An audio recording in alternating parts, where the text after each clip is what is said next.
Coming to you live from downtown Detroit, this is Benzinga's PreMarket Prep with your host, Joel Elconin.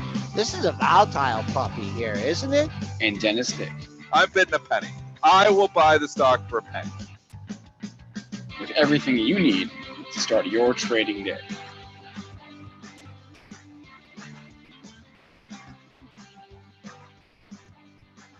Good morning, everybody. Welcome to this Thursday edition of Benzinga's Pre-Market Prep. Spencer Israel, Joel Elconin, Dennis Dick with you this morning. Today on our show, we're going to be talking about the rally yesterday in the FANG stocks. We're going to talk about earnings from CSCO, Dillard's, NetEase, Walmart, and we'll preview your biggest earnings from after the close. Today, we'll talk about the biggest 13F disclosures that we got yesterday after the bell, mostly just Warren Buffett's ads and deletes from last quarter. And our guest today, Marc Chaikin, he joins us every other Thursday. He'll be on at 8:15 to break down the market for us in various sectors. Joel, what's the word here overnight? Nice green on the screen, up 9 handles, 63.75. Had a little dip overnight. 40.50, that's your pre-market low. I doubt, unless Trump tweets something negative, that we'll see that today. On the upside, we got a great level to focus on for today, the remainder of the day, 69.25. That was Monday's Globex high. Things open up to Friday's close after that. Crude in the green here by 82 cents at 62.84. Nice day for crude. Found the support in the 60 handle. Now embarking on that 4-day high, and that 4-day high in crude comes in at 63.33. Gold back under 1,300, down $3 at 1294.80. Silver in the red by just a little over a penny at 14.80. Bitcoin losing $327.50 at 79.35. And I know that's where maybe I caused that fall in Bitcoin for my tweet last night. Anything, yeah. So anyway, so all the Bitcoin bulls that are listening to the show, and just this argument, so not necessarily the bulls, but the people who are arguing the scarcity argument. I was just thinking, and I don't give Bitcoin much thought, but I gave it some thought there yesterday, and multiple people tweeting. I mean, I don't even follow hardly any Bitcoin people, but somehow when Bitcoin's going up, every other tweet in my Twitter feed is about Bitcoin. I was just tweeting at that Pomp. What is his name? At Pomp. Where he goes by Pomp. He's the co-founder and partner at Morgan Creek Digital, who we know, Marc Yusko. He comes on the show every once in a while, so he's partners with him. He was on CNBC yesterday, and he was talking about how he was talking about the scarcity argument, that there's only going to be, what is there, Spencer, 21 million of these Bitcoins eventually? Yeah. So, and he was arguing again, this is scarce. Everybody's basically going to want one of these, is basically the argument. So I was just thinking about it, and I'm like, but is it really scarce?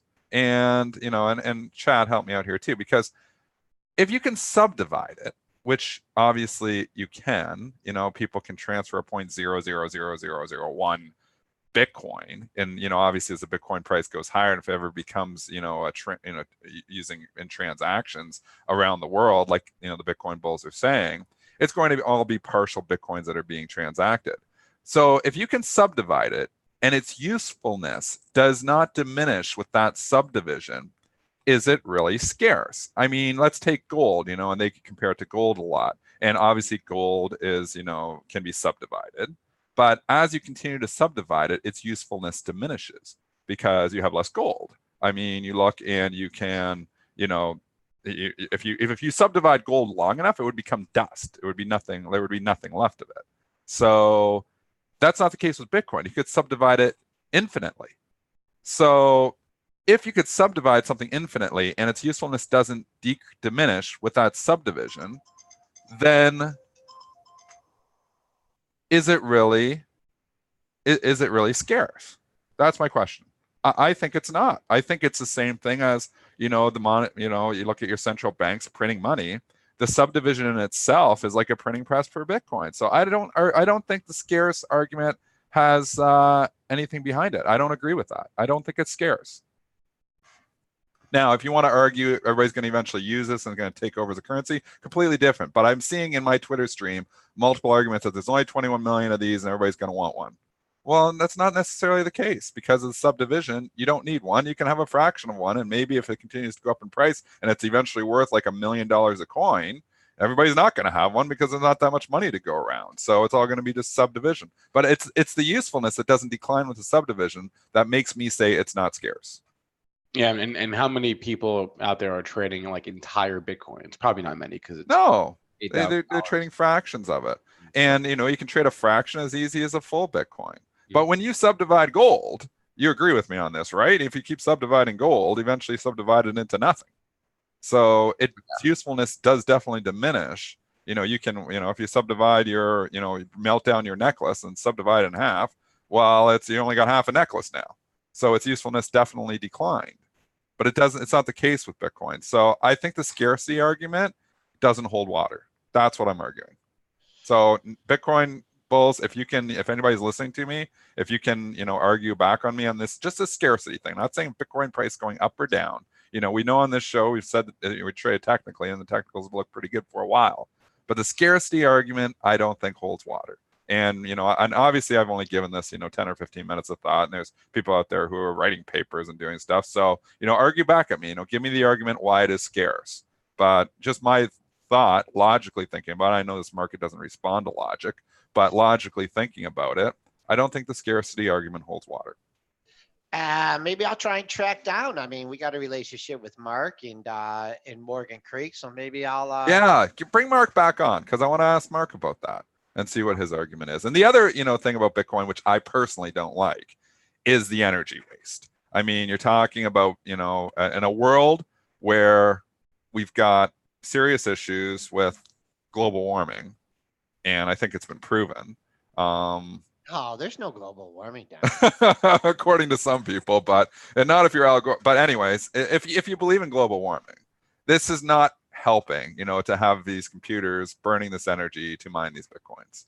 So, I mean, that's a serious issue as well with behind, the Bitcoin argument is that, if you really think we're all going to go green and we really have to change the way we live, Bitcoin is the anti-green, in my opinion. There'll be people arguing, oh, it takes a lot of money, to build, I had somebody tweet back at me, Chase Manhattan builds these big buildings. We got all these bankers that, are sucking the life out of, the energy crisis as well, with all that hydro and everything else that goes on there. But there's also, people getting paid. There's people, it's actually helping, in that regard. But I guess if you think Bitcoin's replacing the whole entire financial system, I just don't know the energy usage when it costs $3,000 or $4,000 to mine one of these things. Seems like a big waste of energy to me. So those are my two arguments against Bitcoin here today. I'm not saying I'm a Bitcoin bear. I'm not saying a Bitcoin bull. We know I've never been a believer in the Bitcoin story. I didn't believe in it all the way up to 20,000. I didn't believe in it all the way down to 3,000. I haven't believed in it all the way up to 8,000. All you can do is trade technically. We've given some pretty good calls on it technically here, but I'm not a Bitcoin. I'm not a Bitcoin, advocate here. You can trade anything, and I don't argue with anybody that's going to trade the thing. If you're good at trading crypto, trade crypto. But I just think the longevity of it, there's some holes in these bullish arguments that I keep reading in my Twitter feed. Okay. All right. It's a good argument, and I'm going to try to see if anybody in the chat can come up with something, and then I'll see if I can get a hold of Marc, or I'll track down. Marc would be the best because we know he's a big believer in it, and and the Pomp. I'm sorry if you're listening, Pomp, but Pompliano, I think that's how you say his name. Goes by Pomp.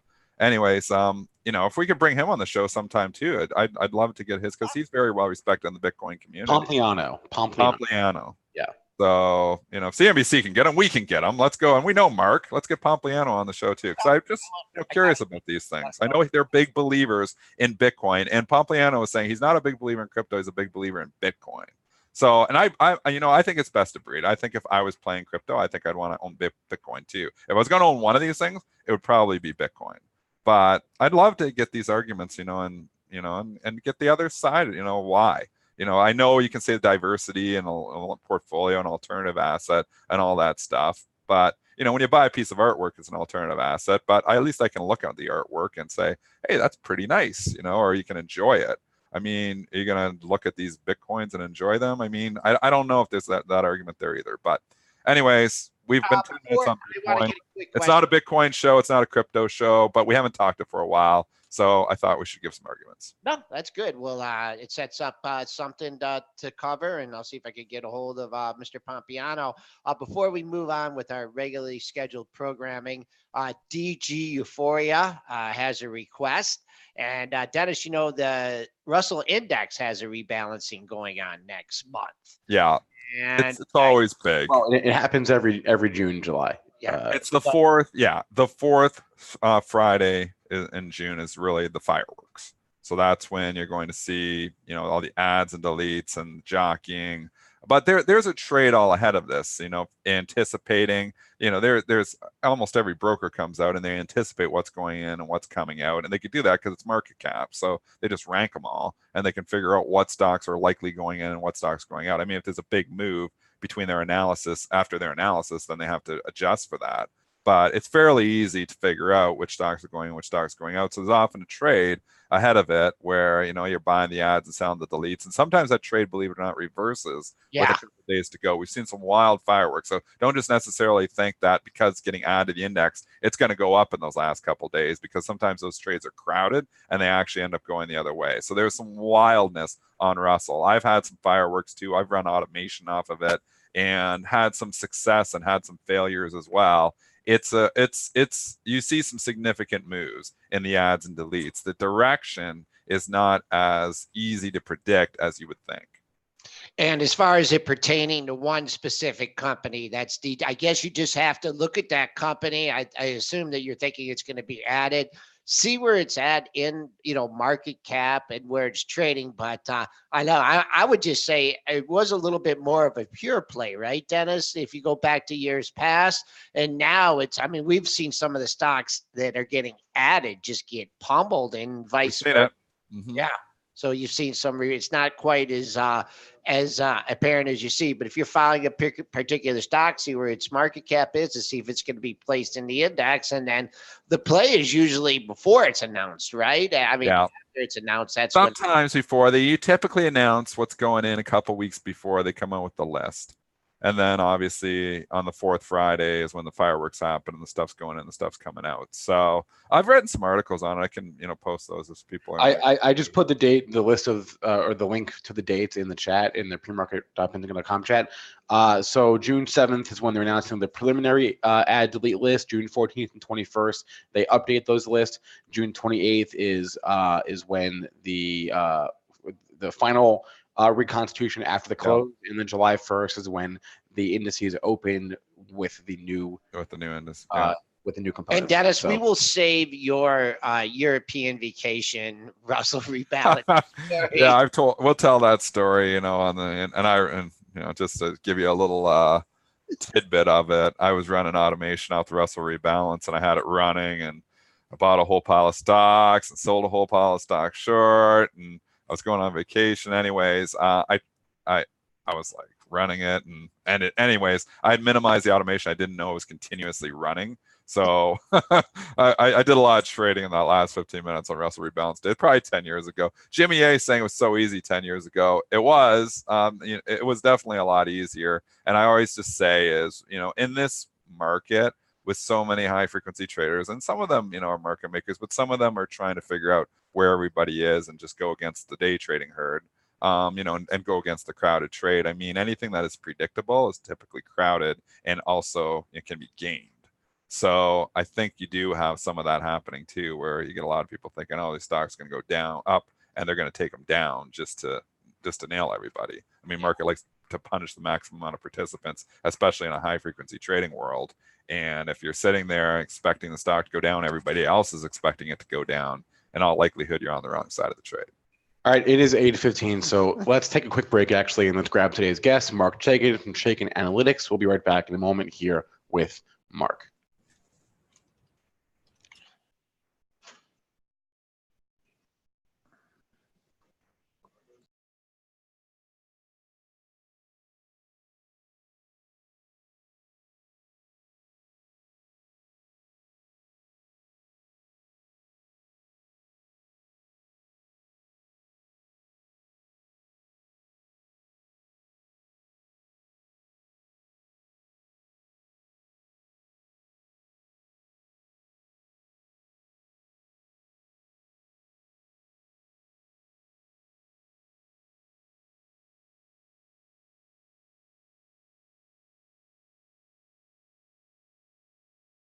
All right, and welcome back, everyone. As promised, we are on the line with Marc Chaikin, the founder of Chaikin Analytics. Marc, how's it going this morning? It's going well. How's everything in Detroit? Going pretty well, going pretty well. You know, finally getting warmer around here. It's finally springtime. We're beyond winter. So let's get to the markets here. You've got a couple of new names that you have been eyeing. I assume on the buy side and the short side, but kind of walk us through what names are on your radar right now. I'm looking at the financial payment stocks, technology oriented. I'm talking about MasterCard, PayPal, and American Express. These stocks have done extremely well. We've talked about MasterCard before on the show, but American Express just announced the third acquisition in 2019. This is a reservations company called Resi, which is giving OpenTable a run for their money. Actually started and funded by Danny Meyer from Union Square Restaurants, who was one of the original backers of OpenTable. I think it shows a different strategy on the part of American Express to enhance the travel and dining experience. They bought a company that helps position people in airport lounges. They bought the Japanese reservations company. So I think they're doing some really creative things to enhance the user experience and create more stickiness for the American Express card. And stock acts well technically. And again, MasterCard and PayPal seem to be in blue sky territory with no resistance and really good fundamentals and technicals. What about, speaking of the payments, what about Square here? How would you approach that guy?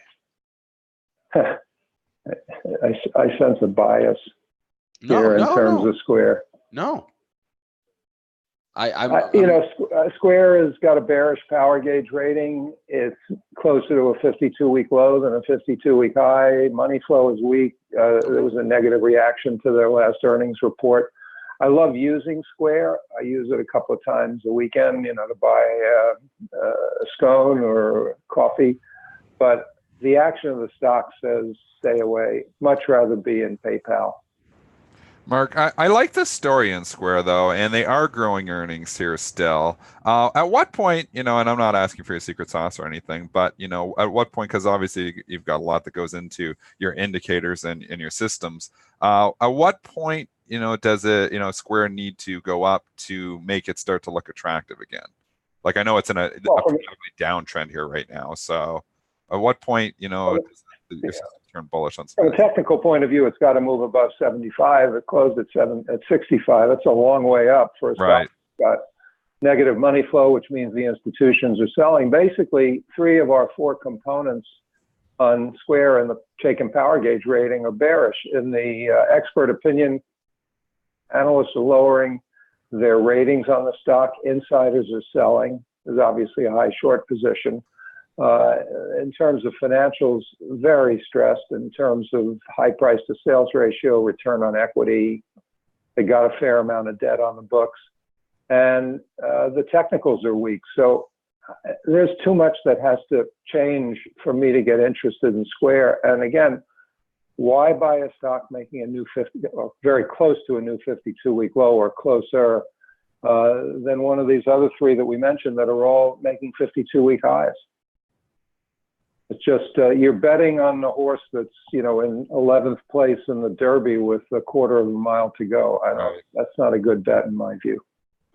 All right, Marc, we actually haven't talked about any really news so far this morning. We've just talked about a couple of things, but I want to get your thoughts here on Amazon, only because we saw the pop a couple of weeks ago when Buffett disclosed to CNBC before the annual meeting that Berkshire had bought Amazon last quarter, and we weren't sure if they were going to hit, if they were going to bid the stock up again when that was formally disclosed in the 13F, which was released last night, and they did. It's almost like it was like new news, but we know it wasn't. It was 2 weeks old. So I want to get your thoughts here on Amazon and sort of the reaction to the official announcement last night via the 13F that Berkshire has an Amazon stake.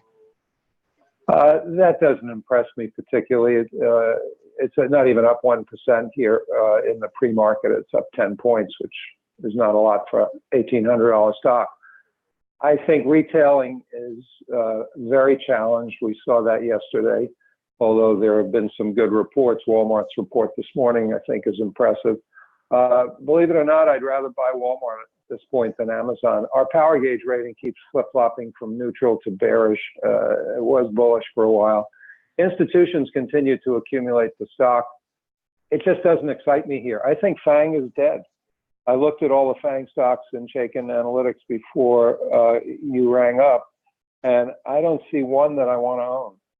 Facebook has a bullish rating, but I'm afraid that the negative publicity from all the privacy issues is going to overwhelm them at some point, whether it's a break up the company deal or a slowdown at some point in Instagram. I don't know what it's going to be, but I think there are more interesting and safer areas of the market that don't expose you to the big hedge funds who are either all in or all out. And right now they seem to be back into these stocks.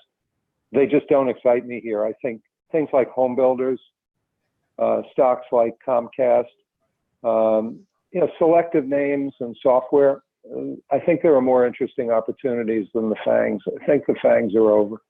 The only thing is, it did have a good day yesterday, so you'd be fading that rally because I know Google was up almost 50 points yesterday. Amazon had a great day yesterday. I mean, really, yesterday's rally was led by FANG. So, as a day trader, you look at something like that. I mean, you're obviously not always day trading stuff too, but we did see a lot of relative strength in FANG yesterday. So you think this is like a one-day thing, and this could be, a rally to fade in these names? Well, it's risk on, risk off. We weathered a lot of bad news this week. It's actually, when you sum it all up, it's pretty extraordinary. We've declared a technology national emergency. We've sent a carrier group into the, with a strike force into the Persian Gulf. We've threatened big Chinese tech giant. Not sure I know how to pronounce it. Huawei, does that work? Yep, you got it. And we're still going back and forth on trade threats. Lots of things to worry about. So we've absorbed a lot of body blows, and yet the market held at 2,800. So that tells me that some risk on hedge fund activity came into the market, and that's always going to flow into those big stocks where there's liquidity. It flows into the spider, and that flows naturally into the 5 big names in the spider. But if you're looking out 3 to 6 months, I think there are just better opportunities in the market. The Microsoft point that you teased there was interesting. I was surprised to see Microsoft hold up as well as it did. They announced essentially a massive bug in their older systems, and the stock almost didn't react to it. It's a money machine now. I don't think people care, and they're trying to wean people off Windows 7, where I think and XP, where some of this the bugs showed up. One trading platform that I use said they're no longer going to support Windows 7 as of January of 2020. So Microsoft is trading on the cloud and on their whole SaaS software model, and they've really been quite successful at moving the market to a SaaS model, which means they're not shipping disks the way they used to, and everything is done on a renewable basis. This, it's become a money machine. This is a stock you can also buy here down from 131 to 124.5. These, I think, are the stocks that are a safer bet if the market's going to move back up and recapture the old highs. Marc, is one of those tech names you're watching NVIDIA? They are due to report earnings after the close today. Well, we have a bearish power gauge on NVIDIA. That doesn't mean they won't report a good quarter, but I can't like NVIDIA either. I just don't want to be bottom fishing in a market. And you're bottom fishing in NVIDIA. It's a lot closer to its low at 122 than it is to its high at 280. And maybe you get a miracle quarter and people turn on a dime, but I don't think so. There may be less downside here than there might be, but they darn well better come up with a good quarter. Otherwise, there could be a big gap down here. analysts are cutting their estimates, so the expectations are down. Our earnings trend factor is bearish because of that. It's just not a place I would go. And last one before I let you go, I want to ask you about Netflix. If you are still bearish, we got a couple of added stakes yesterday in 13F land from Dan Loeb, George Soros, Tiger Global. So a few hedge funds adding to their Netflix positions. And are you still bearish? I am. The power gauge is bearish. I see a little bit of money flow coming into the stock, but this has basically been a very flat pattern, as you know, from maybe 320 to 380, and now you're right in the middle of that range at 355. I don't see anything here that's going to explode this stock up. The next earnings report is July 15th, and so what you're really betting is that they're going to be reporting huge subscriber growth, but it's 2 months away, 2 months plus, and I think this stock has had it basically. I don't know if the other streaming services are going to be competitive. Disney clearly has consolidated Hulu, so there's something to be said for that. You've got Disney streaming coming. Comcast streaming. Netflix is still spending a fortune on new product, new series, new movies. Some of them are good, some are not.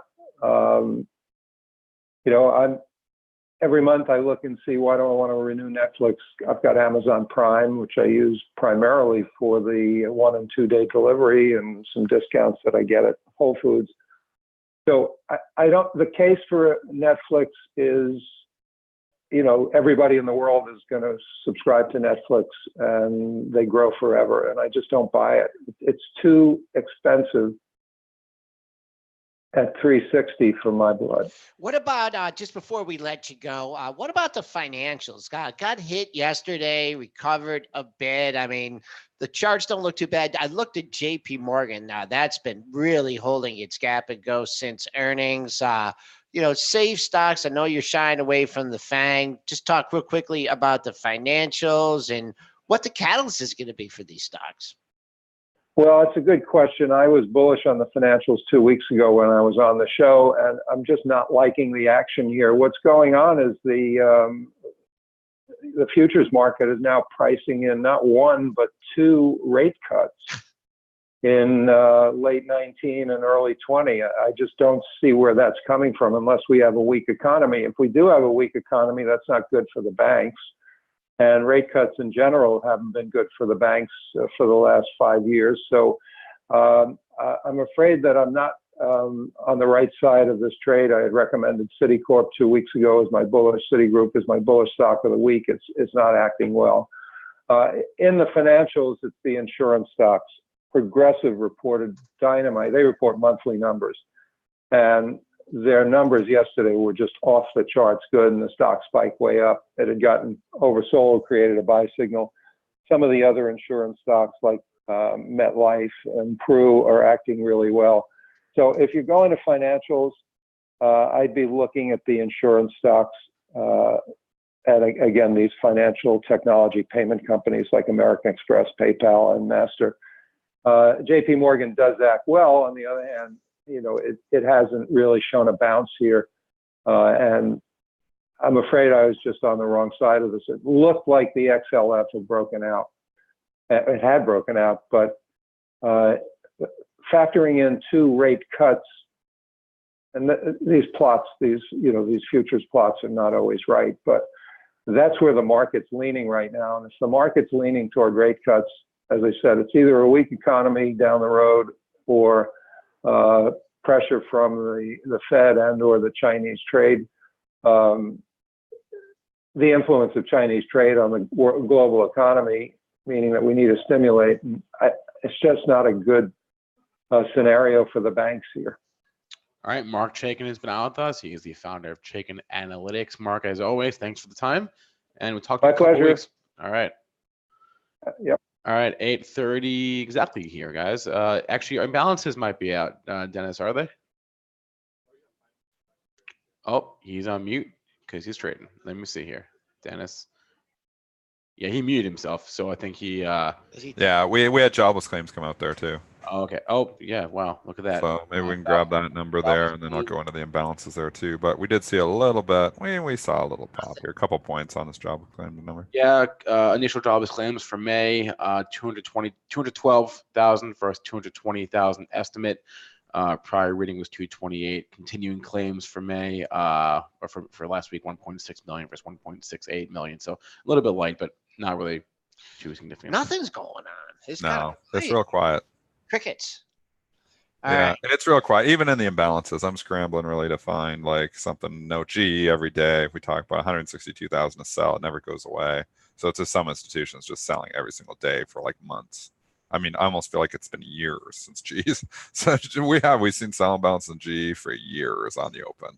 So, obviously you have some days where it has news, or you have some other days where it gets a rating or it gets something happening. But for the most part, it just seems like there's just some institution just slowly selling G every single day. Yeah, I don't know why that is. Look at the monthly though. You finally got off the mat in January. Yeah. And it's better. Yeah. I'll tell you right now, clear 1050 and you got a chance in this. Yeah, that's your level. I'd say that too. You get up over 1050, it starts to get interesting there. So all right, that's the SPOOs making another run at that high. That high is 28.68. Monday's high, which seems so long ago, is 28.69 a quarter. Remember, we had the much lower open on Friday, on Monday, and then the intraday high was much below that. But we're almost reset back in Monday's high. Another big number on the upside. Don't know if we'll see it today. Friday's close, a distance pass there at 28.87. But we got to get to some earnings here. Yeah, let's talk about Walmart here. Walmart is out this morning. Let me pull the numbers up. Q1 adjusted EPS of $1.13 versus $1.02 estimate. Sales smidge light, 123.9 versus $125 billion. But digital sales were up, or digital comps were up, and Sam's Club comps were up. So that's mostly a good quarter. It yo-yoed on this again. The people who have options could be taking advantage of some of these, movements in price off the initial report. We rallied, then we sold off significantly. This is all in the first 5 minutes after it reported. Bring up that chart. You can see the yo-yo action I'm talking about. And then eventually it did start to come back up here. But it's light candles because it was just so quick. But you can see it went up to almost 103 and then all the way down to under $99. And then it started rallying back up too. I mean, the liquidity is lower, and it just seems like it gets an algorithm that comes in and another one comes down. The movement on some of these reports are pretty crazy right on the initial spikes. Took it down right through support. You had, let's say, 3 of your last 4 lows just below and above 99. That's where they took it to in the pre-market trading. And now you're going back up here. That initial spike, I'm going to throw that out, 102.87. The recent spike, 102.45. And that's in a good area, folks, because, listen, I guess you got to give it up to 103. There's a pair of highs at 102.81 and 102.92. Now, I don't know. I just think if this gets in the upper 102 handle, 103, I'd be a good target on the upside. Of course, pre-market high, 103.40. Yeah, I mean, you get up near 104. I mean, we can go look at the book here too, and sometimes on something that is, been spiking around a lot, it still needs some direction. It looks like the direction is going to be higher here, but let's just go quickly look at the book and see if there's anything that jumps out at us from 103, 13,000. I'm wondering 104, 45,000 up at 104. So if you really went in, that's where we saw a couple highs back in late April, and that's also where you saw the highs in February. So I would say that's the line in the sand for me. I think you get up near that 104 area, I think you're going to find a lot of resistance. Let's go to Cisco here, CSCO. Earnings after the close yesterday. Q3 adjusted EPS, 78 cents, beat by a penny. Sales of 12.9 versus $12.89 billion. So they beat on the estimates for the third quarter. As far as the Q4 EPS guidance, that came in line with estimates. The Q4 sales guidance, or sales growth guidance, 4.5 to 6.5% is what they guided for their sales growth this quarter, and the stock popped. I was wrong on this one. I thought if it had a pop, I thought it might just give it back. It is not. It is held up, and this is stock has traded a lot of volume here now. So it looks like it's going to hold on to those gains. I tried to fade it a couple times last night on the report. Was not working. And, how do you know something's not working? It starts moving against you. So I tried in the mid 53s, then the upper 53s. Wasn't working, and it's continued. So it was good covers. I'm glad I didn't lose my shirt on it because I was thinking all the way that it might give it back, but it did not. It held on. And you've had a nice bounce here, just real quickly from 57.63 down to the low of the move at 51.06, a little over like a 7-point move. So 3.5 to that would take you up into 53.5, 54 area. You are above that right now. So I would say you need to get some follow through that pre-market high, which was made initially at 54.44. Not that far away. It sure looks like it still wants to keep going, but I don't know. It's just getting half of these losses back in one full swoop. I think we'll see if you find some sellers in it. Up $1.92 at 54.36, and it looks like it's well bid. It looks like it's holding. So it might be one of those scenarios where you get the up open, they jam it up another 30, 40 cents. And then if it comes back down through the open would be the possible short instead of just trying to, pick a top right off the open. But that's what I'm looking. I'm not buying it up $2 here at 54.40. Can we go to 13Fs? Because we saw a lot of obviously information from our hedge fund managers there last night. We know we talked briefly about Warren adding Amazon, which we knew already. And I find this so funny that the stock goes up, when we find out a week and a half ago when he was, interviewed with Becky Quick that he's got Amazon. And then it goes up again when it gets officially announced. I mean, that seems ridiculous to me, but it is up 14 points. It is up more than the market. And a big part of that is Warren added it, although we already knew this information. So I find that funny, but give us some other rundowns of some of the other 13Fs and some of the big movement here that we're seeing. Maybe the fact that we know he owns $900 million worth of Amazon, but I don't know. I mean, we try to justify. It was predictable that it was going to go up on that news. The news algos literally just see Amazon ad and they buy it. And I played it. I went long Amazon before that 13F came out last night just because I figured that would happen. So, and I got paid for it. So obviously I get out too quickly because, you're getting in near the close or whatever, and it pops up 4 or 5 points. I thought that was enough because we already knew this information. It's up another 10 points. I mean, some of this is market effects because the market was flat last night. So the market is helping along. So maybe you're only getting an extra 5 or 6 points for that information. So we can't say the whole entire 14 points is because of Warren. Probably 7 or 8 points of that is market effects, as we just talked to Marc, he was alluding to as well. But it is up more than the market, and I think a lot to do with that is the official announcement of them owning Amazon. Buffett. All right. Some other changes Buffett made aside from Amazon, added to their stake in JP Morgan, raised their stake in Red Hat. Those are, I think, the two biggest stake Red raises. Yeah, he's been. I think he's been doing that. He's doing the ARB. He's doing risk ARB now, Joel. Okay. Not only he's coming a trader, he's in risk ARB. So he says it's going off the board at 189 and buying more.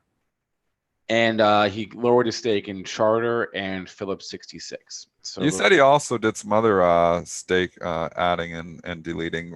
Just talk about that for a second, because he's trading more than he used to.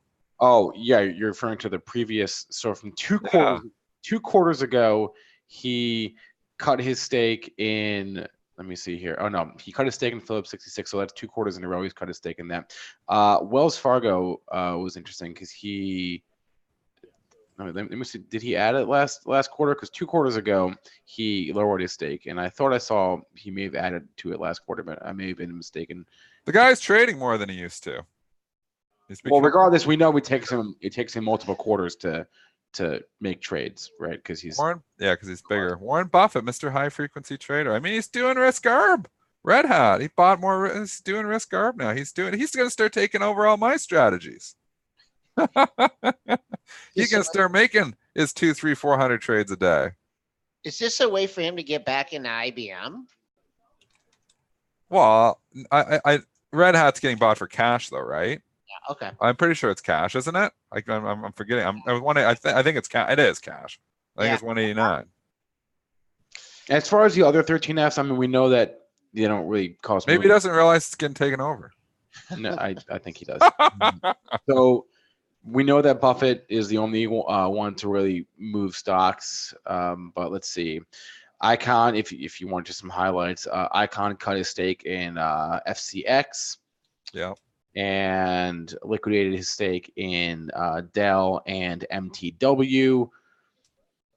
And what else did he do? No, that's pretty much it. It amazingly doesn't move the stocks like they used to. You're right. Yeah. It seems like Warren will move the stock if Warren has an ad or a new position, or he's gotten rid of position, that will move the stock. But it seems like you got Warren and then you got everybody else, and everybody else doesn't seem to matter. I mean, you might get some movement if you get like a value act or something, somebody that's more of an activist. Sometimes off Icon, you can get some movement too. I know he added Caesars, but we knew that already. So, he's been there and he's stirring up in Caesars. That's why I'm long Zebra R, is just because Icon's in there and pushing for either a sale or a breakup or something. So, and that's why I'm long it too. But I mean, I don't know. It's kind of crickets on these lately. And Bill Ackman cut his stake in Starbucks and QSR. So there are more, but again, they're not really going to move anything. So those are your highlights from 13F land. Pretty quiet quarter compared to previous quarters, it seems like. So don't know what to make of that, but that's what I've got.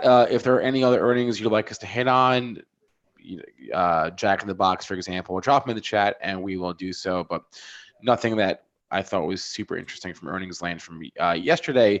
Today, though, after the close, we're going to get some big names. And so we've got NVIDIA, we've got Pinterest, we've got Baidu, a couple of those hot Chinese names from last year, IQ and Huya are reporting. So some interesting names. Wow. That's tonight? That's tonight. We're also getting Pinterest. Yeah, right. So, you know what? I'm looking at these Zoom, Pinterest. You can see what Beyond Meat has done. Does this Zoom chart and this Pinterest, like Pinterest going to be off earnings, so it's hard to trade that one, because obviously earnings are going to matter big time. But Zoom looks ready to go, doesn't it? Does that not look ready to go? Big nice candle there yesterday, bumping its head up against the all-time highs here. I think this thing could see $100. Fundamentally, I don't know if any of it makes sense, but it doesn't matter. Fundamentals, I'll take a backseat right now to the technicals, especially something this early. I mean, that's bumping its head up against resistance. This looks like it's ready to go to me. I'm bullish Zoom. I don't own any, but I'm thinking I want to. $82. You hit that early this morning, and now you're just back at the all-time high. 80.30 is your last print. The former all-time high, or the all-time high currently, still is 80.79. So above that, off to the races. It did post its all-time closing high yesterday at 79.76, but big green candle. Looks like it's revving its jets. And let's pin interest. I didn't call it pin interest. I like that. I think now he does it unironically or ironically. My girls get mad at me. Pin interest. I get stuck in these things and I keep saying it and they think I'm doing it on purpose, but it's not.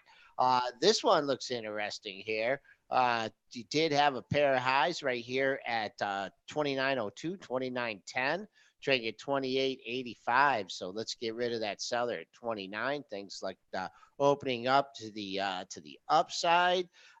Beyond Meat is beyond my pay grade, trading up $2.71 at 89.63. Big volume. Had its second biggest volume day yesterday of 18.4 million shares. Made an all-time high at 93 bucks. Looks like it wants to go to $100. Yeah, boy, oh boy. It's unbelievable. Long term, I don't like the story. Short term, that chart looks ready to go too. So short term, I think you got to look at that and say, why not? Why not go to triple digits? Yeah, as I said, all-time high, 93 bucks. And then we talked about Uber and Zoom yesterday. Uber got off the mat here. Nice little rally up, continuing into pre-market. So 45 bucks is really the next level to take a look at. That's the all-time high. Challenge it again. Yep. And that's a huge level, though. because there's going to be some people who want to get their money back that had it in the primary market. So you get anywhere near that 45, if we get up there today, it might not be a bad idea to try from the short side. First time up there again. Eventually, if it gets up there enough times and bangs its head up against the ceiling there, eventually probably take it out. But I think if you get a challenge there of 45 in the next day or two, I think it might fail this time too. And Lyft got a lift yesterday.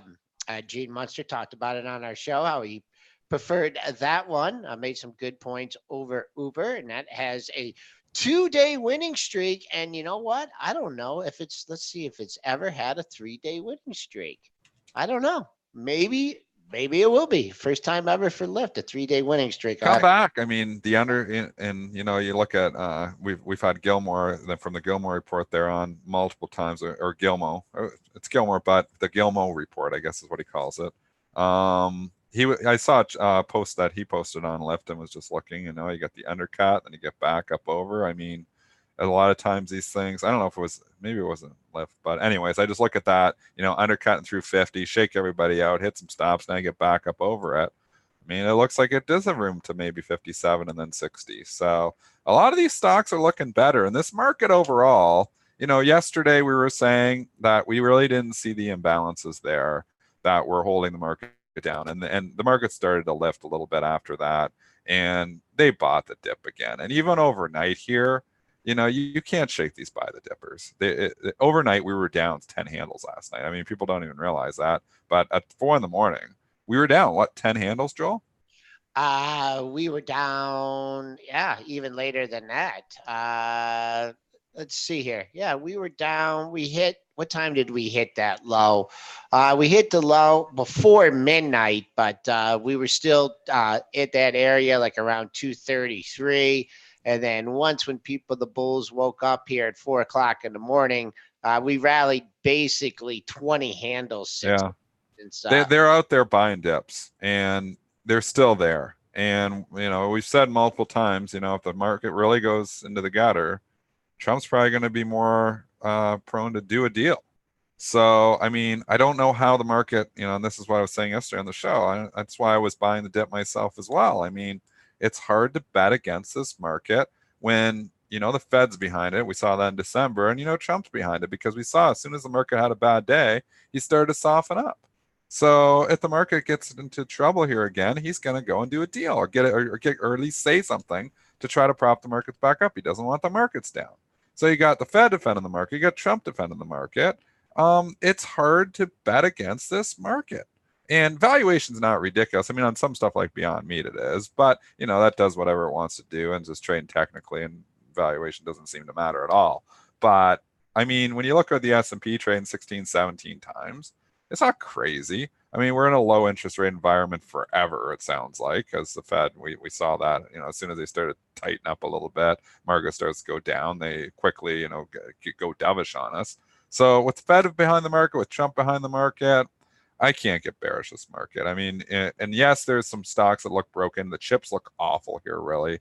But, one report can turn that around too. NVIDIA is going to be huge tonight. Absolutely enormous what's going to happen with it. I'm still long NVIDIA.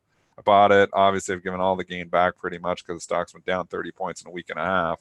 But, I mean, this is a huge report for all the chips, for AMD, for NVIDIA, well, obviously for NVIDIA. But, we saw a lot of disappointing stuff from Intel. What is NVIDIA all about? What are they going to say? Are the expectations low enough now that the stock can rally on low if it's not that great? I mean, if it's great, it's going up. But even if it's only wishy-washy, I wonder if it doesn't go up just because it's down 30 points into the report. So sentiment's very low. If they miss big time and it's really disappointing, they lower guidance, the stock's going down. So, but there's, 3 scenarios there. Once, they beat and the stock goes up. Once they kind of come in line, I think it goes up on that. I think on a miss and a significant guide down, they go down though. So 2 out of 3 scenarios, stock could go up, missing a guide down, they go down. Maybe they do that. Intel really disappointed, but expectations are much lower for NVIDIA than they were for Intel going into the report. Intel maybe has stopped going down here. Yeah. 3 lows in the same area, 44.70, 44.87, 44.76 in your last 3 sessions. I mean, volume is coming down, maybe I mean, just I know the fundamentals. They basically, gave you a 3-year look there, but coming back down, not quite to the yearly lows. Yeah, you did. You made a new low for the year here, so at least you got a tradable bottom here at 44.70. Institutions probably targeting just the whole $45 area. 45.10 was your low on on May 10th, and then you have so basically 4 lows at 45. So I do like that level for Intel here for a little bounce. I mean, considering we were at 50, hit 59 on April 17th, that's a 14-point move.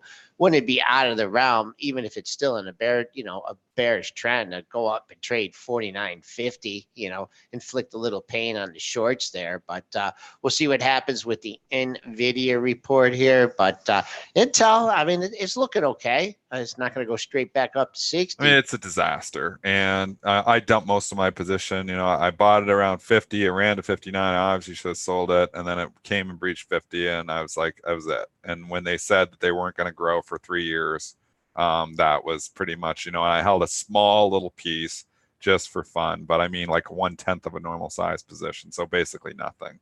Obviously, should have sold it all. Didn't do that, but in any regard here, I don't see any reason to jump in. I mean, maybe you got the little triple bottom, maybe it's overdone, maybe it has a relief rally, like you said, to get back up to 49 or 50, but the story is right now broken. Walmart gets over 103 here, up $3. 104 is big. Let's see what happens there. I'm going to check out the book again. Yeah, it's still 46,000 shares up there, 104. Yeah, it's not going to open at 104. I don't know where it's going to open, but I'm going to say when it gets up there, that 104 is major resistance.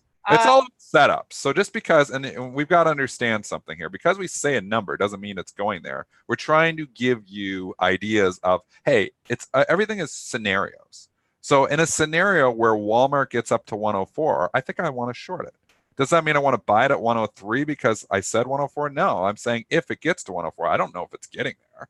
But I'm saying if it gets up there, I might play from the short side, at least the first time, because it's had resistance there before. Everything is scenario analysis and everything we're doing really in this show. I mean, it's just scenarios. Like we're setting up different scenarios for you. If this happens, then I think this happens. But it's all just, obviously we're not going to be right 100% of the time. If I can be right 52% of the time, I got just as good as an edge as the house in a lot of games.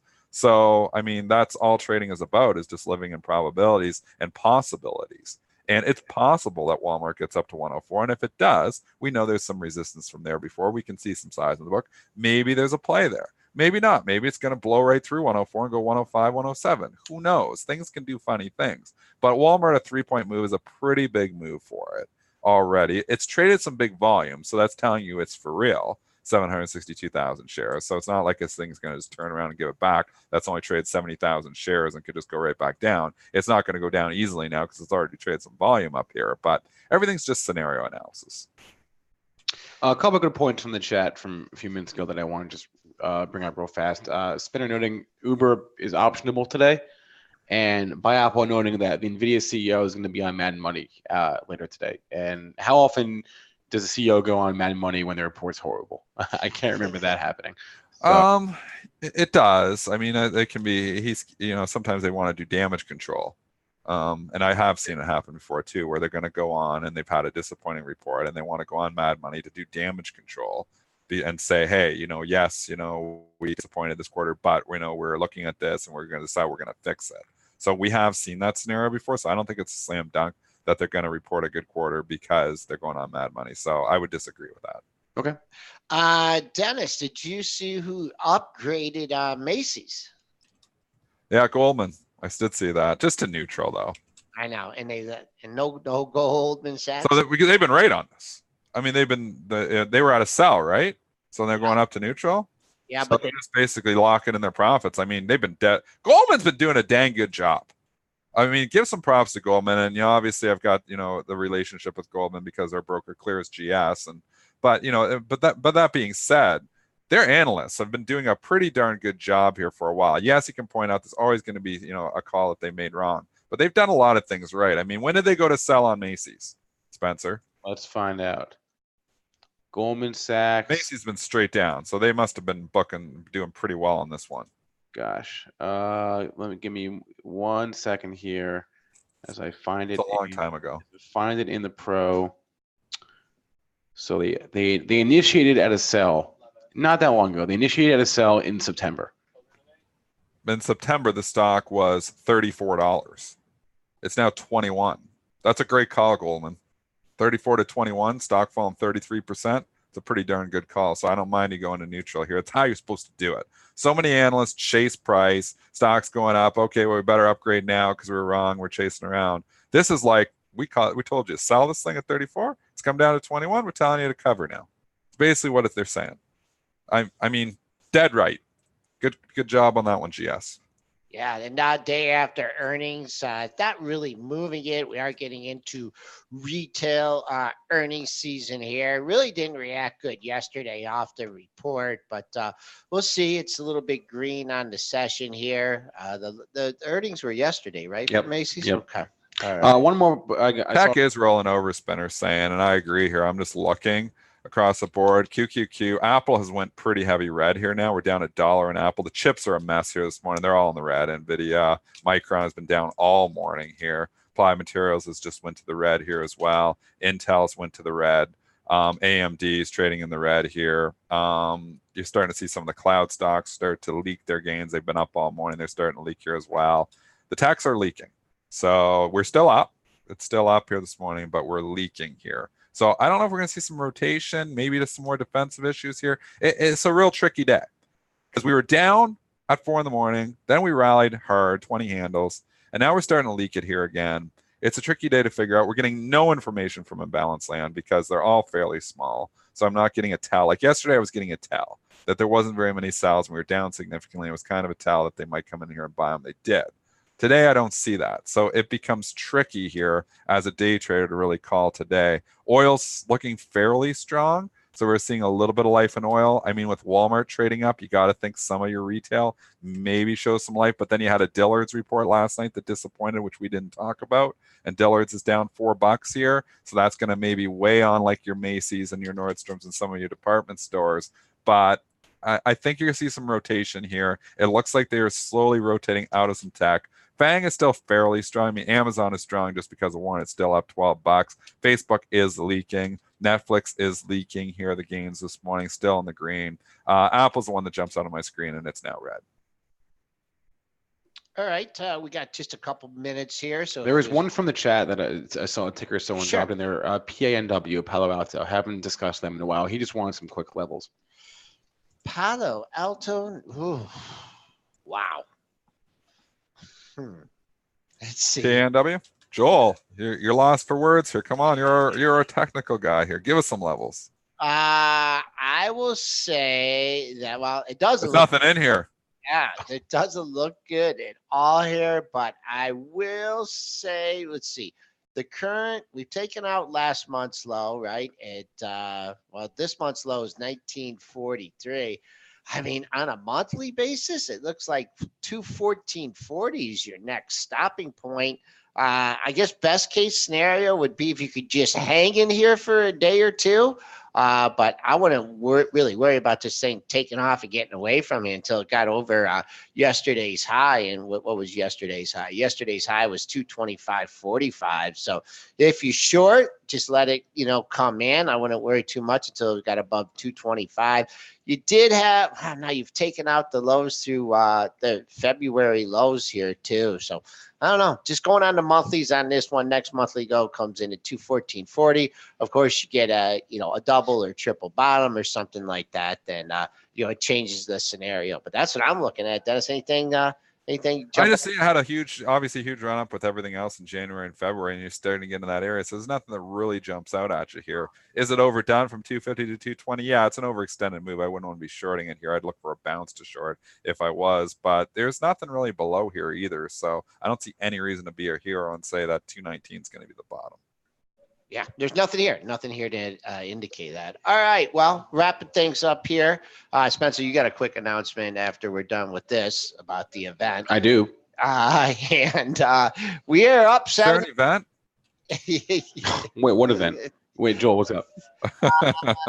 28.68, folks. That's your pre-market high. 28.69 a quarter was Monday's high, so we're almost back to that. That's just a big area. I mean, we've already had almost a 30-point range. So I don't want to say the high and the low of the day is in here because we're pretty close to the high, but just a lot, see some two-way action here. 69.25 things open up after that. If you're looking to buy things on a pullback, I'll be looking at mid-range on the session, and that comes in right at the close at 28.55. So there's my support on the downside. All right, Spencer, why don't you wrap things up? Yep. Prepare for our final. My announcement as far as the Benzinga Trading Summit is, I feel like I just want all of our listeners to go to the event. Do you? So I went to Neil yesterday. Neil's our head of marketing. I said, Neil, I want all of our listeners to go there for free.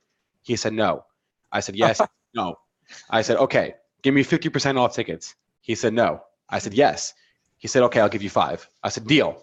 So promo code to get 50% off to the Benzinga Trading Summit at bzprofit.com. Promo code is PMP50 for the first. He only gave me 5 promo codes. So first 5 people to enter the promo code PMP50 at bzprofit.com will get 50% off their ticket to the Benzinga Trading Summit June 20th at the Sheraton Times Square. You have 5 of those? I only got 5. I said, Neil, I want all of them. He said, no, I'll only give you 5. I said, okay, that's a deal. 5 is greater than 0. So 5 50% off codes right now, PMP50. bzprofit.com. That's for the general admission and also for the premium traders lounge as well, where Joel and Dennis are going to be outlining their strategies with a number of other folks. So again, PMP50 is the promo code for that. PMP15 is still applicable to get 15% off if you are not one of the first 5 to enter it this morning, but that is my announcement regarding the Trading Summit. If you missed any part of today's show, our podcast is available: iTunes, SoundCloud, Stitcher, TuneIn, Google Podcasts, or just rewatch the show on YouTube. Thanks to our guest, Marc Chaikin. Please remember that all the information from our show is for informational purposes only and not meant to be investing advice. That's it. That's all I got. So have a good rest of your day, everyone, and we will see you on Friday.